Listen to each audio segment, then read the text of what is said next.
এইযোৰ চাওক কটন কেঁচা পাটৰ এযোৰ কাপোৰ, বহুত ধুনীয়া। অফ হোৱাইট হয় কাপোৰযোৰ। অফ হোৱাইটত আপোনাৰ সেউজীয়া আৰু ৰঙাৰে ফুল আছে আৰু গুণাৰে মীনা কৰা আছে। ধুনীয়া এই কাপোৰযোৰ ৰেডি হৈ আছে। এইটো ব্লাউজ পিচ। ব্লাউজ পিচত এই 4টা পাৰ্বতী আছে আৰু এইখন চাদৰ।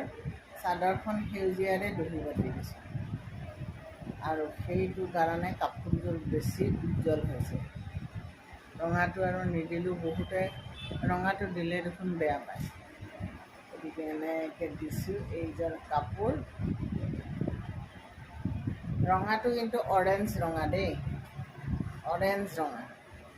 সেইকাৰণে কাপোৰযোৰ সেউজীয়া, সেউজীয়াটোৱে ধুনীয়া, অৰেঞ্জ ৰঙাটোৱে ধুনীয়া। কাপোৰযোৰ বহুত ধুনীয়া, উজ্জ্বল হৈছে। আপুনি যদি দুৰ্গা পূজাৰ বা বিশ্বকৰ্মা